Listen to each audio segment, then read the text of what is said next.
Hello बच्चों, the question is pneumonia is cause by option A trichophyton, option B contact with infected person, option C streptococcus pneumoniae and option D epidermophyton. Okay, A B, B B C, C A C D and D A B C D. So let's see.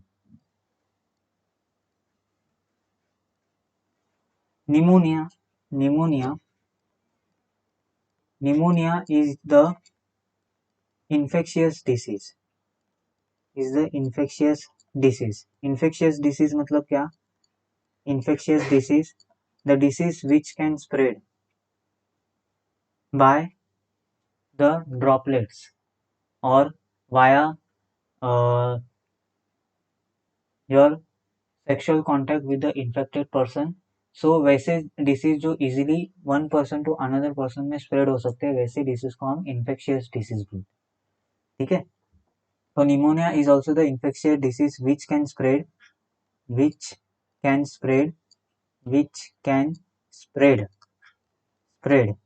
via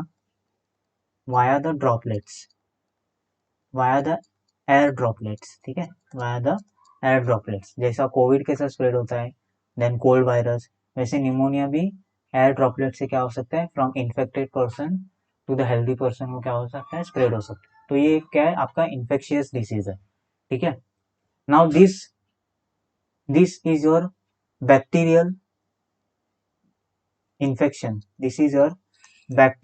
infection. ये है क्या है, आपका एक bacterial infection है which is caused by streptococcus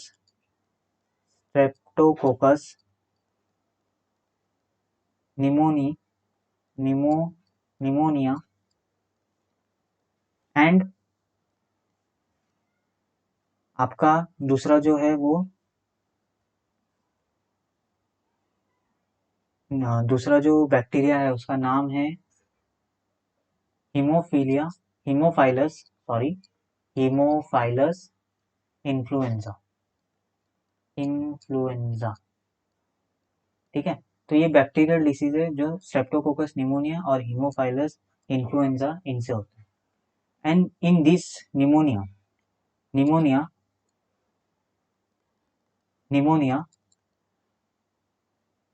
the air your air sac, which is your alveoli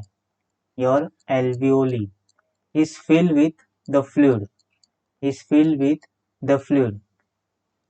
due to which the oxygen capacity of the lungs or oxygen capacity of alveoli decrease, which causes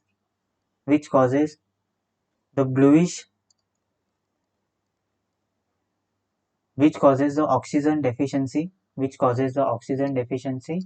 तो क्या करता है, oxygen deficiency होने के कारण tissues में oxygen deficiency यहाँ पे होता है, due to which your nails and your lips में टर्न ब्लूइश इन कलर.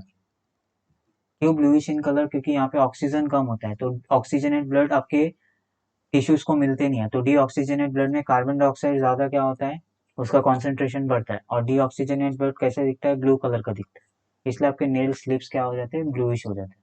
ठीक है, तो ये आपका निमोनिया में सिम्टम्स दिखने मिलता है. ठीक है, फिर उसको सांस लेने में भी प्रॉब्लम होती है क्योंकि एल्वियोलाई पूरा फ्लूइड से क्या होता है, फील हो जाता है, जिसमें उसकी ऑक्सीजन कैरिंग कैपेसिटी जो होती है वो डिक्रीज होती है. इसके लिए अभी हमें क्या पूछा है, pneumonia is caused by Trichophyton is a fungus which is responsible for your ringworm infection. ये एक फंगल इन्फेक्शन है, फंगस है तो रिंगवॉर्म इन्फेक्शन कॉज करता है. Option B contact with the infected person. Yes, pneumonia is a infectious disease which can spread from one person to another via the air droplets. तो ये क्या है, infectious disease है, तो इससे स्प्रेड हो सकता है. ठीक है, या तो कोई इन्फेक्टेड पर्सन के कांटेक्ट में आए तो आपको भी निमोनिया होने के चांस हो सकते हैं. Then this is a causative agent, that is a streptococcus pneumonia. तो ये भी सही है, ये निमोनिया कॉज कर सकता है. Epidermophyton also cause, it is one of your fungus which cause your ringworm. तो option A and option D is not responsible for your pneumonia, लेकिन या तो इन्फेक्टेड पर्सन के कांटेक्ट में आएगा तो आपको निमोनिया होगा, या तो स्ट्रेप्टोकोकस निमोनिया, इससे आप इन्फेक्टेड हुए तो भी आपको निमोनिया होने के चांसेस होते हैं। तो option B and C is your right answer, that is option B is your right answer. Option A B ये तो नहीं हो सकता, ए सी डी ये भी नहीं हो सकता, ए ये भी नहीं हो सकता, ये यहाँ पे ए ऑप्शन दिया हुआ है, तो option B is right answer. I hope you will understood this concept. Thank you and best of luck.